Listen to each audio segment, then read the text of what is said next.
하나님의 말씀은 마가복음 2장 1절에서 17절의 말씀입니다.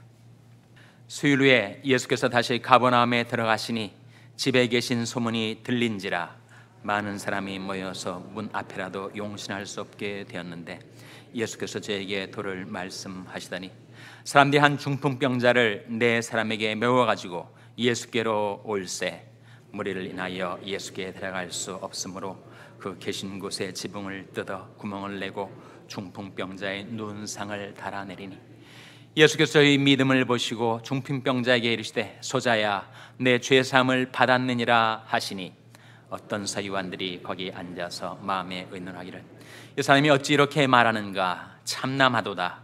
어제 하나님 한 분 외에는 누가 능히 죄를 사하겠느냐. 저희가 속으로 이렇게 의논하는 줄을 예수께서 곧 중심에 아시고 이르시되 어찌하여 이것을 마음에 의논하느냐. 중풍병자에게 내 죄사함을 받았느니라 하는 말과 일어나 내 상을 가지고 걸어가라 하는 말이 어느 것이 쉽겠느냐. 그러나 인자가 땅에서 죄를 사하는 권세가 있는 줄을 너희로 알게 하려 하노라 하시고 중풍병자에게 말씀하시되 내가 내게 이르노니 일어나 내 상을 가지고 집으로 가라 하시니 그가 일어나 곧 상을 가지고 모든 사람 앞에서 나가거늘 저희가 다 놀라 영광을 하나님께 돌리며 가로되 우리가 이런 일을 도무지 보지 못하였다 하더라. 예수께서 다시 바닷가에 나가심에 무리가 다 나왔거늘 예수께서 저를 가르치시니라. 또 지나가시다가 알페의 아들 레위가 세관에 앉은 것을 보시고 저에게 이르시되 나를 좇으라 하시니 일어나 좇으니라. 그의 집에 앉아 잡수실 때 많은 세리와 죄인들이 예수와 그 제자들과 함께 앉았으니 이는 저희가 많이 있어서 예수를 좇음이러라. 바리새인의 서기관들이 예수께서 죄인과 세리들과 함께 잡수시는 것을 보고 그 제자들에게 이르되 어찌하여 세리와 죄인들과 함께 먹는가. 다 같이 읽으시겠습니다. 예수께서 들으시고 저에게 이르시되 건강한 자에게는 의원이 쓸데없고 병든 자에게라야 쓸데있느니라. 내가 의인을 부르러 온 것이 아니요 죄인을 부르러 왔노라 하시니라. 아멘. 할렐루야. 저희 평강이 복을 기원하는 마음으로 샬롬 인사 나누시기 바랍니다. 샬롬. 샬롬. 오늘도 토요 새벽 기도에 잘 나오셨습니다. 오늘 사순절 40일 특세 가운데 네 번째 되는 날입니다.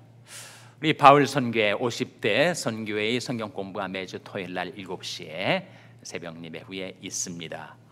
그리고 오늘은 오전 9시에 우리 안수 집사회 성경 공부가 사랑부실에서 열립니다.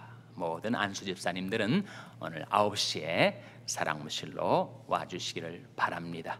제가 매주 이 광고를 드리지 않습니다만 우리 친교부가 정성과 사랑으로 따뜻한 국밥을, 오늘 메뉴는 콩나물 김치국밥이라고 하는데 여러분 좀 오시기 바랍니다. 누구나 새벽 기도에 참석하신 분들은 새벽 예배 끝나고 자신의 개인 기도 잠시 드리신 후에 친교실로 오셔서 따뜻한 국밥을 드시고 그리고 친교를 나누시고 평안히 돌아가시기를 바랍니다. 내일이 주일입니다. 내일을 준비하는 오늘 하루가 되시기를 바랍니다.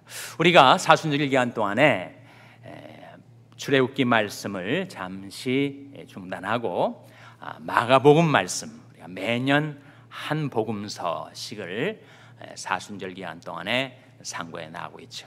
오늘은 바로 마가복음 2장에 나타난 한 사건을 우리에게 보여주고 있습니다. 이 사건이 벌어진 장소가 어디예요? 도시 이름이 뭐라고요? 가버나움이라고 1절에 나오죠. 1절 말씀 한번 같이 읽겠습니다. 시작. 수요일에 예수께서 다시 가버나움에 들어가시니 집에 계신 소문이 들린지라. 가버나움, 예수님의 사역의 중심지이기도 했었죠. 예수님의 제자 베드로의 집이 있는 곳이기도 합니다. 그 가버나움에 계신다는 소문이 들렸을 때 한 중풍병자를 네 친구들이 메고 오는 거예요.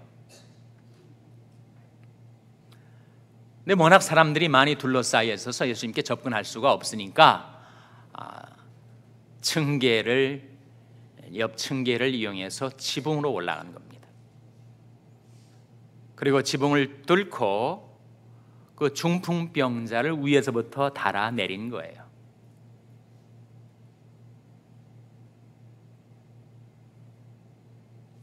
먼지가 일고 지푸라기가 떨어지고 벽돌도 떨어졌겠죠. 그러니까 모든 사람들의 이목이 거기로 집중되었을 것입니다. 아니, 어떻게 지붕에 사람을 데리고 올라갈 수가 있는가? 평평한 지붕입니다. 중동 지역의 건축 양식의 특성인데,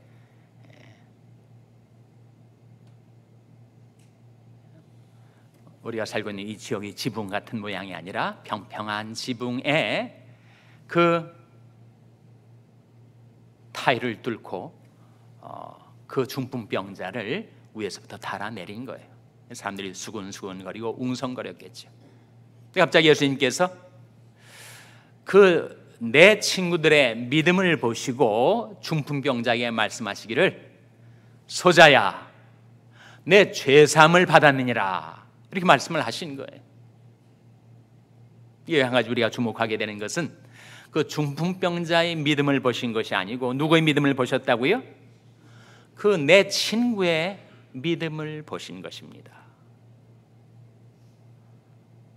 하나님께서 한 사람이 죄를 용서하실 때 그 본인 자신의 믿음을 안 보시고 친구들의 믿음을 보시고도 죄 용서를 해주시는가?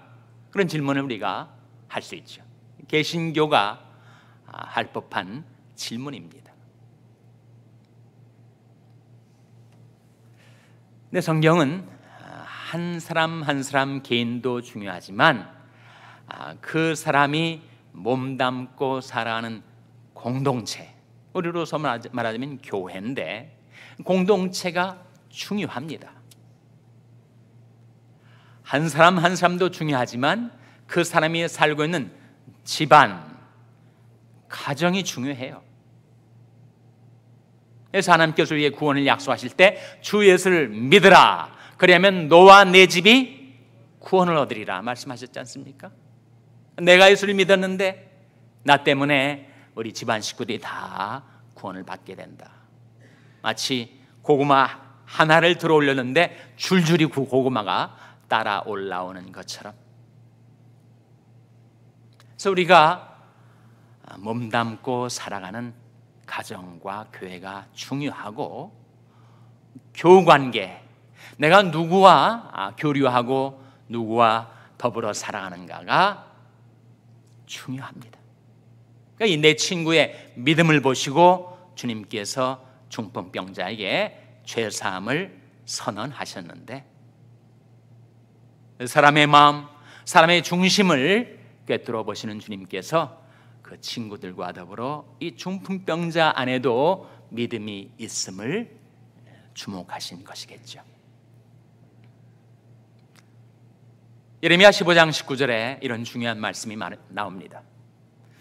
네가 만일 돌아오면 내가 너를 다시 이끌어서 내 앞에 세울 것이요, 내가 천한 것에서 귀한 것을 취할 것 같으면 너는 내 입같이 될 것이라. 그들은 내게로 돌아오려니와 너는 그들에게로 돌아가지 말지니라. 사람은 누구와 더불어 살아가는가 하는 것에 꼭 영향을 받지요. 내가 너무 세상 친구들, 세상 향락을 쫓아 살고 그리고 세상 쾌락에 따라 사는 세상 친구들, 술 친구들과 항상 교육관계를 가지면 나도 모르게 나도 술 좋아하고 세상 좋아하고 향락 좋아하는 그런 사람으로 바뀌게 된다는 거예요. 내가 내 친구들 때문에 하나님을 떠나 세상으로 갈 수는 없지 않은가. 오히려 나 때문에 세상 친구들도 하나님께로 돌아와야지. 하나님 말씀에 그들은 내게로 돌아오려니와 너는 그들에게로 돌아가지 말지니라. 악한 동무는 선한 행실을 더럽히나니 속지 말라. 성경은 말씀하고 있습니다. 그래서 내가 누구와 많은 시간을 함께 보내고 누구와 교육 관계를 갖고 하는 내가 살아가는 나의 삶의 교제권이 중요합니다. 이 내 친구들의 믿음 때문에 이 중풍병자는 예수님을 만나서 죄사함도 받고 병도 고침을 받는 그런 축복을 받은 거지. 그런데 예수님께서 그 말씀을 하시는 것을 보고 거기에 특별히 서기관들, 나름대로 율법 전문가들이 앉아있다가 야, 이거는 정말 곤란하다, 참남하도다, 예수님 말씀에 그렇게 반응을 했습니다. 참남이란 말은 신성모독이라는 거죠. 예수님이 신성모독에 죄를 지었다. 왜 그렇게 그들이 생각한 겁니까? 하나님 한 분 외에는 어떻게 사람의 죄를 용서할 수 있는가? 그러니 이 작자가 소자야 내 죄사함을 받았느니라 라고 중풍병자에게 말했을 때 그것은 자기가 죄를 사할 수 있는 권세가 있는 자로 오직 하나님 한 분만이 죄를 용서해 줄 수 있는데 이 자가 그렇게 말했으니 이것은 신성모독의 죄다. 그렇게 예수님을 정죄했던 것입니다. 근데 예수님께서 뭐라고 말씀하셨습니까? 오늘 본 말씀에 보시면 5절에 먼저 5절에 이런 말씀이 나오죠. 5절 말씀 같이 읽겠습니다. 시작.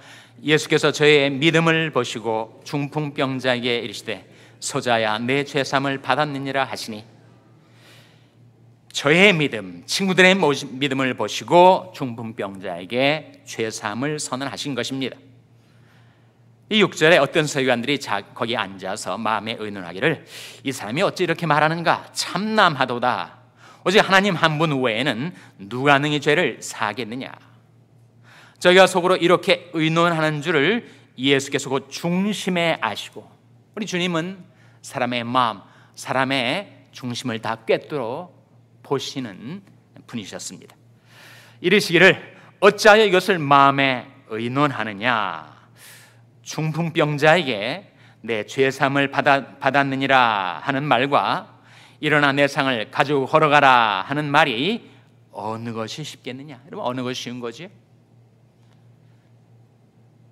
죄사함을 받는 거하고 중풍병 고치는 거하고 어떤 게 더 쉽습니까? 네? 대답이 없으시네요. 우리가 이 문맥에서 이 말씀을 잘못 이해해서 야, 이게 이상하다, 뭐가 더 쉬울까, 뭐가 더 어려울까? 주님의 이 말씀을 바로 깨닫는 길은 주님이 이 질문을 하실 때 누구에게 더 쉽겠느냐 하는 거예요. 누구에게입니까? 중풍병자에게. 중풍병자에게 어느 말이 더 쉽겠느냐?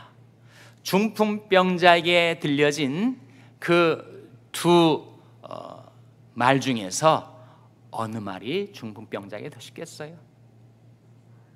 중풍병자에게는 죄사함을 받았느냐라는 말이 더 쉬운 거지. 온몸이 마비돼서 전혀 움직일 수 없는 이 중풍병자에게 일어나 걸어가라 라고 말씀하신다면 그것은 너무너무 어려운 말이었을 것입니다. 그래서 주님께서 하시는 이 말씀의 초점은 중풍병자에게 어느 말이 더 쉽겠느냐, 말씀 그대로죠. 9절 말씀에 중풍병자에게 내 죄사함을 받았느니라 하는 말과 일어나 내 상을 가지고 걸어가라 하는 말이 어느 것이 쉽겠느냐. 주님께서는 중풍병자가 깨닫고 받아들일 수 있는 말씀으로 내 죄사함을 받았느니라 라고 먼저 말씀하신 다음에 그 말씀의 진실성을 그가 자리를 들고 일어나는 치유의 사건으로 확증해 주신 것입니다. 10절 말씀에 그러나 인자가 땅에서 죄를 사하는 권세가 있는 줄을 너희로 알게 하려 하노라 하시고 중풍병자에게 말씀하시되 11절 말씀 같이 읽겠습니다. 시작. 내가 내게 이르노니 일어나 내 상을 가지고 집으로 가라 하시니. 주님께서 그렇게 말씀하시자 실제로 12절에 그가 일어나 곧 상을 가지고 모든 사람 앞에서 나가거늘 저희가 다 놀라 영광을 하나님께 돌리며 가로되 우리가 이런 일을 도무지 보지 못하였다 하더라. 그래서 예수님께서는 중풍병자의 입장에서 쉬운 말씀, 내가 죄사함을 받았느니라 라고 하는 말씀을 먼저 하시고 그 다음에 그 말씀이 진실하고 확실한 것임을 실제로 그를 고쳐주심으로써 확증해 주신 것입니다. 문맥이 이해가 되십니까? 이 말씀, 이 사건이 이해가 되실 거예요. 우리가 여기에서 주목하고자 하는 것은 바로 예수님은 죄를 사해 주시는 분, 예수님은 나의 죄를 용서해 주시는 분, 내 죄가 아무리 많다 하더라도 머리털보다 더 많고 주홍빛보다도 더 붉은 나의 흉악하고 더러운 죄악이 있다 할지라도 예수님 그 모든 죄를 순식간에 용서해 주시는 분. 제가 빛 가운데 계신 것 같이 우리도 빛 가운데 거하면 우리가 서로 사귐이 있고 그 아들 예수의 피가 우리를 모든 죄에서 깨끗하게 하실 것이요 우리를 사랑하사 그의 피로 우리 죄에서 우리를 해방하시고 아들이 너를 자유케 하면 너희가 참으로 자유하리라. 그래서 이 사건이 우리는 이 말씀의 문맥이 어떻게 흘러가는가 그것 때문에 더 궁금해하고 의아해할 때가 있지만 이 사건과 이 말씀이 우리에게 보여주는 핵심은 무엇인가? 바로 예수는 나의 죄를 용서하시는 분. 시몬 베드로가 죄의 많지 속상해서 절대로 내 발을 씻기지 못하겠나이다.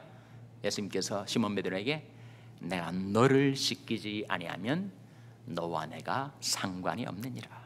그러면 우리가 예수를 믿는다는 것, 그것은 예수와 상관이 있게 된 것인데 우리가 예수님과 상관이 있게 된 것은 바로 예수님께서 나의 죄를 용서해 주셨기 때문입니다. 이 말씀은 인간이 어떤 죄를 범했다 할지라도 그 죄가 어떤 슬픔과 환난을 몰고 왔을지라도 예수님께 나아가 예수님께 자복하고 회개하면 예수님은 나의 죄를 용서하시고 내 모든 멍에의 줄을 풀어주시는 분, 내 모든 죄사슬을 끊어주시고 나를 죄에서 자유케 하시는 분이심을 증거하고 있는 말씀입니다. 이 말씀 후에 예수님께서 한 사람을 제자로 불러내셨어요. 바로 알페의 아들 누구라고 나옵니까? 레위라고 나오죠. 14절 말씀 같이 읽겠습니다. 14절 말씀 시작. 또 지나가시다가 알페의 아들 레위가 세관에 앉아 있는 것을 보시고 저에게 이르시되 나를 좇으라 하시니 일어나 좇으니라. 마가복음에 나온 레위라는 이름은 바로 다름 아닌 세리 마태를 가리켜요. 마태와 레위는 동일한 인물입니다. 그래서 마태복음의 기록자인 마태가 바로 이 대목에서 예수님께 부름을 받고 예수님을 쫓아 제자가 됩니다. 그래서 이제 레위 집에 들어가 앉아 잡수실 때 많은 세리와 죄인들이 예수와 그 제자들과 함께 앉았으니 이는 저희가 많이 있어서 예수를 조침이러라. 바리새인과 서기관들이 예수께서 죄인과 세리들과 함께 잡수시는 것을 보고 그 제자들에게 이르되 어찌하여 세리와 죄인들과 함께 먹는가? 그때 예수님 뭐라고 말씀하셨는가? 17절 같이 읽겠습니다. 시작. 예수께서 들으시고 저에게 이르시되 건강한 자에게는 의원이 쓸데없고 병든 자에게라야 쓸데있느니라. 내가 의인을 부르러 온 것이 아니요 죄인을 부르러 왔노라 하시니라. 건강한 자에게는 의원이 쓸데없습니다. 자기가 건강하다고 생각합니다. 사실은 병이 있는데도 건강하다고 생각하면 의사한테 자기 몸을 내보이지 않죠. 내 건강한데 왜 의사를 만나? 건강한 자에게는 의원이 쓸데없습니다. 병든 자에게라야 자기에게 병이 있는 것을 깨닫고 병든 자기 몸을 내어 맡기려 하는 자에게 의원이 쓸데가 있습니다. 그러면서 예수님 하신 말씀이 내가 의인을 부르러 온 것이 아니요 누구를 부르러 왔다 하셨습니까? 죄인을 부르러 왔노라.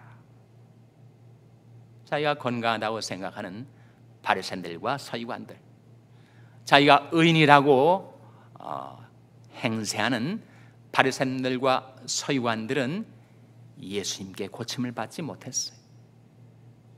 이 병고침은 죄사함과 동일한 것을 여기서 가리키는 것인데, 자기가 건강하다고 자기가 의인이라고 생각하던 바리새인들과 서기관들은 결국 구원을 받지 못하고 자기가 병자라고 환자라고 죄인이라고 생각하는 자들이 바로 예수 믿어 구원받게 되었습니다. 양옆에 있는 분들 한번 인사를 나누세요.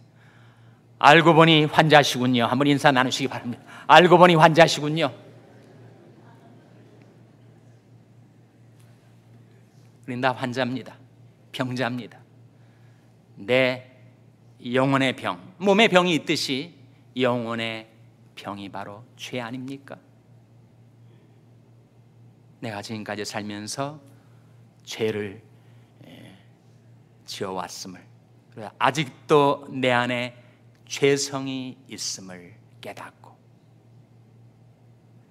이 할 수 없는 죄인, 나 같은 죄인도 예수님께 나오면 내 죄를 용서해 주시고 내 병을 고쳐주시는 예수님은 세상에 오시는 구세주, 예수님은 참 의사, 그 예수님께 병든 나의 영혼, 병든 나의 몸, 죄와 병을 주님께 내어 맡길 때 주님께서 저와 여러분의 죄를 용서해 주시고 병을 고쳐주시기를 주님의 이름으로 축원합니다. 기도하시겠습니다. 오늘 말씀 기억하면 하나님, 저희들도 주님의 용서와 치유를 받아 살게 하여 주시옵소서. 기도하시기 바랍니다. 우리 자녀들을 위해서 기도할 때 하나님, 저희 자녀들이 이제는 하나님께로 돌아와 예수 믿고 용서와 치유를 받게 해 주시옵소서. 기도하시기 바랍니다. 병생연의 간 지체들 위해서 기도해 주시기를 바랍니다. 그 죄를 용서해 주시는 주님, 그 병을 고쳐 주시옵소서 위하여 기도해 주시기 바랍니다. 우리 샬롬교회에서 기도할 때 하나님, 주의 샬롬교회가 날마다 주님 앞에 나와서 용서받고 고침받는 교회가 되게 해달라고 기도해 주시기 바랍니다. 여러분이 생업을 위해서 기도하시고 학대받는 여성들을 위한 푸른 초장의 집 사역을 위해서 기도해 주시기를 바랍니다. 교육관 건립을 위해서 기도해 주시기 바랍니다. 하나님, 저희들을 성령으로 충만케 하여 주시옵소서. 이런 제목들로 우리 합심해서 기도하겠습니다.